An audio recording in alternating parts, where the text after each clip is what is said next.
and I asked him, how do you know the difference between right and wrong? How do you know that what you did was right?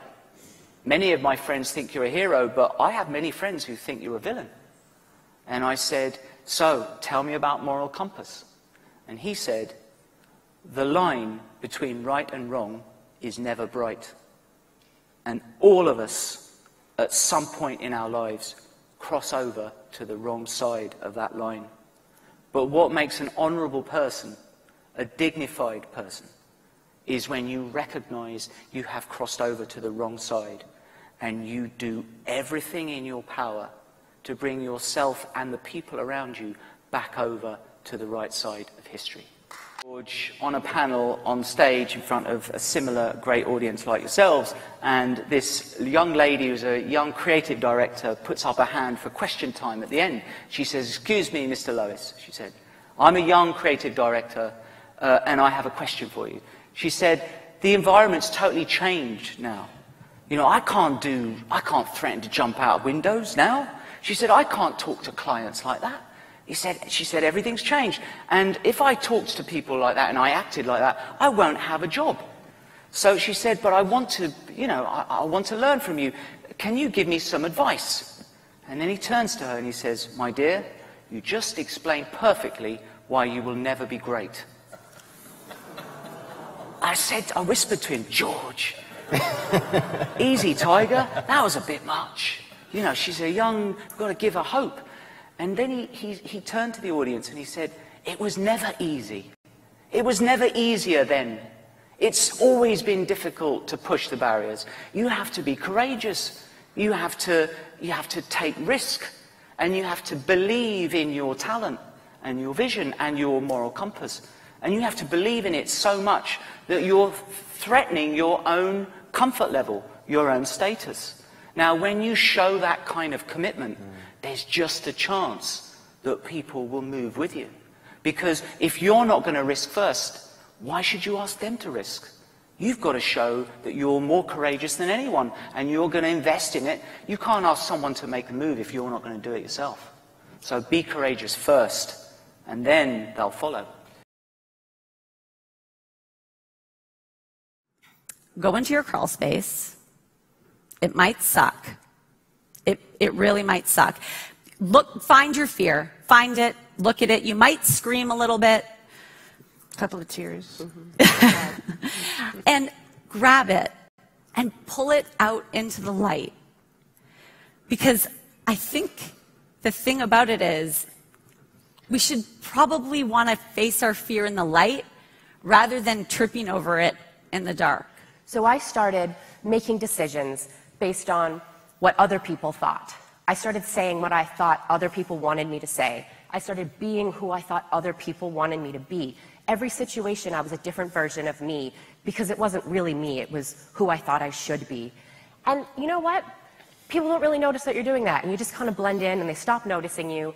And then kids eventually grow out of bullying, and you move on to high school and university, and then you're functioning, and it's okay. It's not a great way to be, but you're functioning. So as an adult, I end up working as a writer at an ad agency in New York. And I loved that job. I loved it so much because the skill set that I'd been developing for my entire life, learning how to talk in other people's tones and voices and mimic things and be who people wanted me to be and figure out what people really wanted and what they wanted me to say, made me great at writing scripts. It made me great at figuring out what clients wanted. It made me the perfect person to insert into these situations as a junior writer to just fall into teams. And so it went really well, and I just loved it. Telling me that for this talk to be any good, I should be telling you that I defeated him, that I slay the demon. And I should be telling you that you too can do the same by following my 3-step program to inner bliss. But that simply isn't true. The dance continues, and I suspect it always will.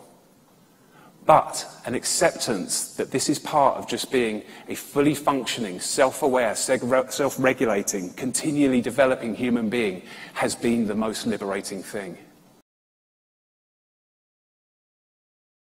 The pyjamas that were literally representing all of the barriers in front of me and around me, that were stopping me from moving forwards became my inspiration.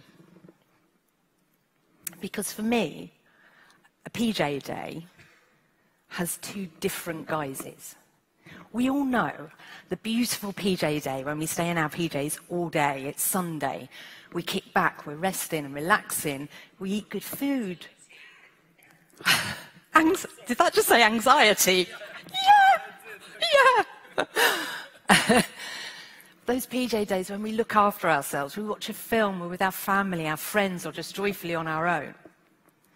These are good PJ days. This is us looking after ourselves. We're nurturing ourselves. But for some of us, there are those days when we can't get out of our PJs, we can't maybe get out of the front door, and maybe some of us can't even get out from underneath our duvet. These are not happy PJ days. This is mental health, this is anxiety, this is depression, this is stress. How interesting that you can have two such different kinds of PJ days. And I wondered, could we take the pyjama, a product, and make it our Trojan horse, our carrier pigeon, our high-speed broadband, and use the product, use the packaging, use the platform, use our people to deliver messages around mental health, to deliver stories and signposting and resource.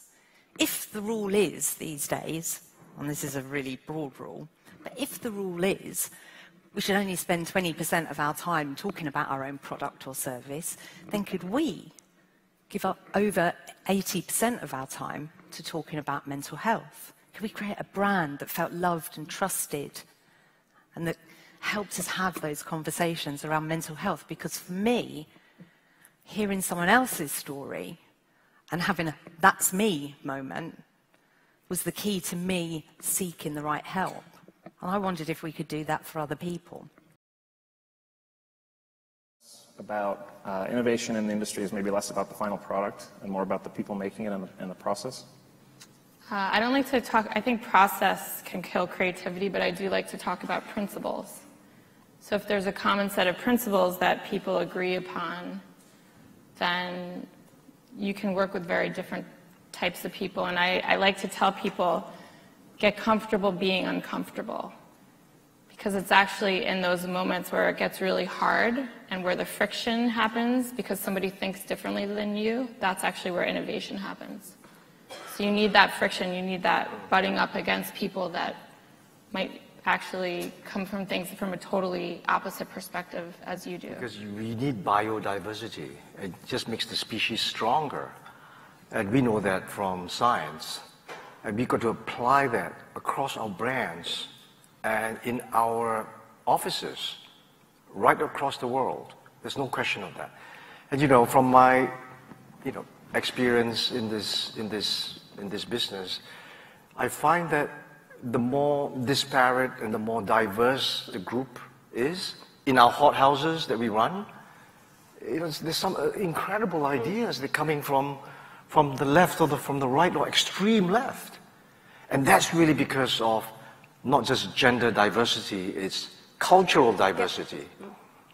And really, we are all culturally mixed anyway in the first place.